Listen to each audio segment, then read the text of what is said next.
দেখতে পাচ্ছি ডিপ্লোমা শিক্ষার্থীরা তাদের সমাবেশ কার্যক্রম চালু করেছে এবং তারা বিভিন্ন স্লোগানে মুখরিত করে তুলেছে কেন্দ্রীয় যে শহীদ মিনার রয়েছে সেই কেন্দ্রীয় শহীদ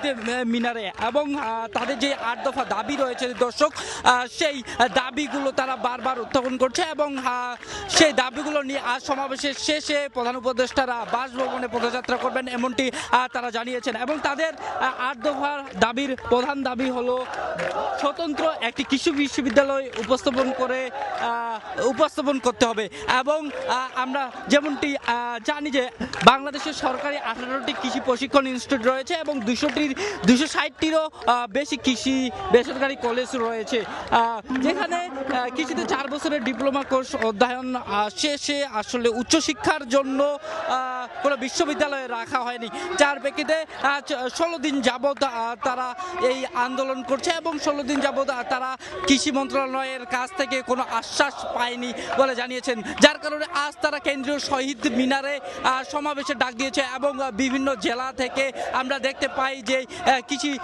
ডিপ্লোমা শিক্ষার্থীরা এই কেন্দ্রীয় শহীদ মিনারে এসেছেন দর্শক এবং এইখানকার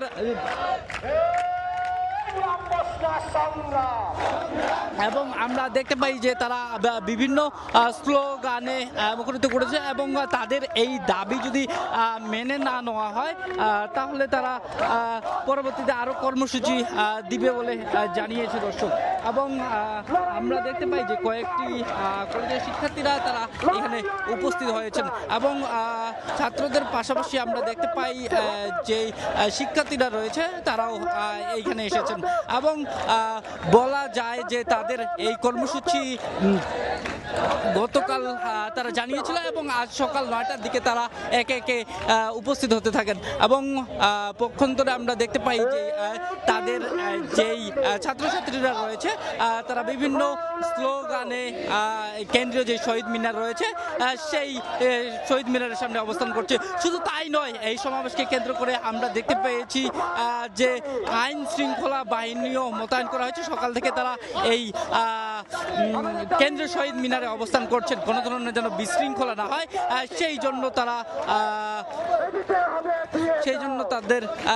এই কেন্দ্রীয় শহীদ মিনারের অবস্থান এবং আমরা দেখতে পাই যে কয়েকজন পুলিশ সদস্য কিছুক্ষণ আগে এসে তাদের সাথে কথা বলেছেন এবং তারাও বলেছেন যে কোনো ধরনের বিশৃঙ্খলতা ছাড়াই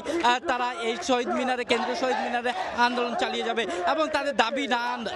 আদায় হওয়া পর্যন্ত তাদের এই আন্দোলন বা এই সমাবেশ চলতে থাকবে এবং আজকের যে কর্মসূচি সেই কর্মসূচির শেষে তারা প্রধান উপদেষ্টার বাসভবনে পদযাত্রা করবেন এবং স্মারকলিপি প্রদান করবেন এমনটি জানিয়েছে দর্শক এবং সেইখান থেকে আমরা দেখতে পাই যে বিভিন্ন স্লোগানে তারা এই কেন্দ্রীয় শহীদ মিনার প্রান্ত থেকে মুখরিত করেছে দর্শক।